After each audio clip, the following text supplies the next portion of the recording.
Voter তালিকা থেকে বাদ দেওয়া, এগুলি ছিল, থাকবে, আগামী ভবিষ্যতে এটা থাকবে, এটা কেড়ে নেওয়া যায় না।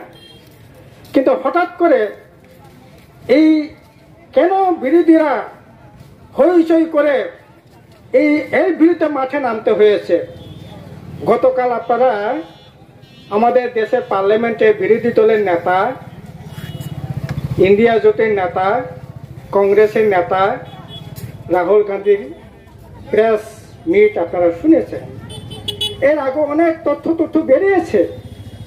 এই যে বিশেষ করে বিজেপি নরেন্দ্র মোদীর নেতৃত্বে সরকার আসার পর থেকে আমাদের দেশের গণতন্ত্র শুধু নির্বাচন কমিশন নয়, মানুষের স্বাধীন যে সমস্ত প্রতিষ্ঠানগুলো ছিল, আপনি নির্বাচন কমিশন বলেন, বিচার ব্যবস্থা, সেই সুপ্রিম কোর্ট, হাইকোর্ট বলেন, সিবিআই এগুলি বলেন, বা বিভিন্ন অল ইন্ডিয়া লেভেলে যে সমস্ত পরীক্ষা হয়, ইউপিএস, এগুলি সম্পূর্ণভাবে স্বাধীন। তারা তাদের মতো করে নিরপেক্ষভাবে কাজ করবে। সিবিআই সেখানে কোথায় কার কি দোষ এগুলি বের করে তারা তাদের মতো করে কাজ করবে।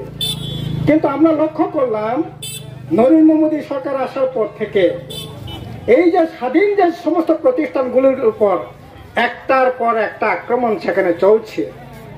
এমনকি সুপ্রিম কোর্টের উপর পর্যন্ত হস্তক্ষেপ করবার চেষ্টা করছে। আইনমন্ত্রী বলছে সুপ্রিম কোর্টের বিচারপতিরা তো সরকারের থেকেই বেতন পায়, কেন আমাদের কথা শুনবে না?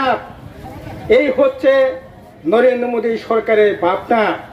সিবিআই তো আপনারা দেখছেন কে ভাব আছে, সোনিয়া গান্ধী থেকে আরম্ভ করে, রাহুল গান্ধী থেকে আরম্ভ করে সমস্ত বিরোধী দলের নেতা কর্মীদের, এমনকি 2-3টা রাজ্যের মুখ্যমন্ত্রী, ঝাড়খণ্ডের মুখ্যমন্ত্রী, দিল্লির মুখ্যমন্ত্রীকে মাসের পর মাস, বছরের পর সেখানে কারাবরণ করে রেখে দিয়েছে।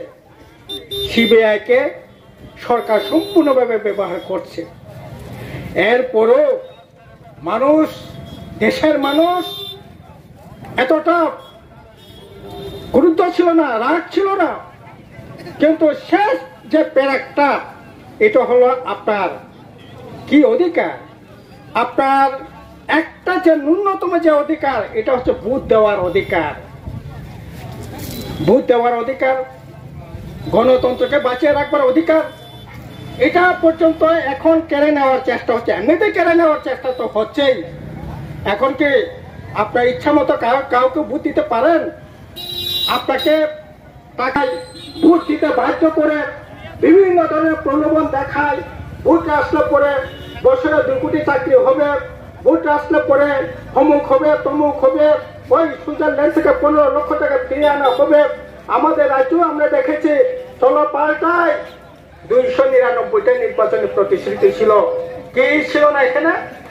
সর্বশিক্ষা, টিচার, ব্যবসায়ী, কৃষক, ছাত্র, যুবক, সবার জন্য 299টা লোক দেখিয়ে ভোট, আপনার ভোটটা পর্যন্ত কেড়ে নেওয়া হলো।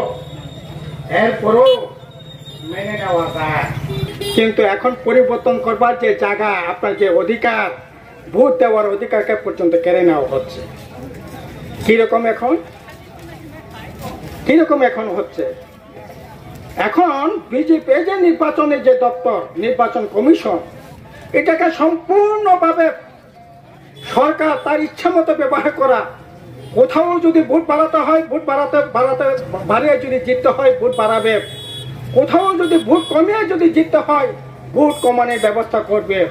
আমি আপনাদের সামনে, আপনারা সকলেই জানেন, এই যে গতকালও এটা নিয়ে আলোচনা হয়েছে, মহারাষ্ট্রে 2019 থেকে 2024 5 বছরে ভোট বেড়েছে কত জানেন?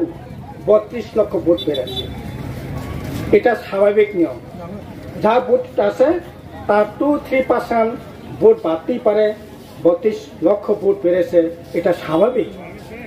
কিন্তু 2024-এর পর যখন দেখা গেল মহারাষ্ট্রে 48টা পার্লামেন্টের সিটের মধ্যে 30-32টা বিজেপি বিরোধী দল জিতলো, বিজেপি যেখানে গুহারা হারলো, তখন ঠিক করলেন ওইভাবে তো ভোটে যেটা যাবে না, তাহলে 5 বছরে যেখানে 32 লক্ষ ভোট বাড়লো, সেখানে আপনার 2024-এ ভোট হয়েছে বিধানসভার, 24 অক্টোবরে আপনার লোকসভার ভোট হয়েছে।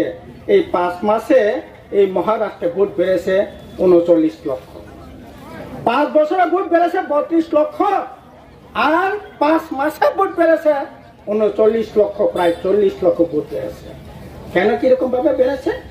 ওইখানে ভোট যদি জালিয়াতি না করা যায়, ভোট যদি না বাড়ানো যায়, তাহলে ওই পার্লামেন্ট নির্বাচনে যে অবস্থা হয়েছে একই অবস্থা হবে।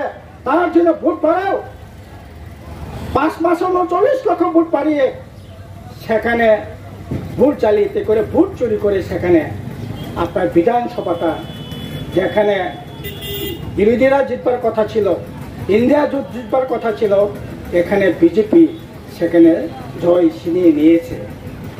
একইভাবে আপনারা দেখেছেন, আলোচনা হয়েছে, গতকাল রাহুল গান্ধীও বলেছে, আপনার কর্ণাটকে একটা বিধানসভা কেন্দ্রে, মাধবপুর বলে একটা পার্লামেন্টের কেন্দ্র আছে, 7টা বিধানসভা কেন্দ্র নিয়ে একটা বিধানসভা কেন্দ্রতে 1,25,000 ভোট বেড়েছে আপনার এই কয়েক মাসের মধ্যে।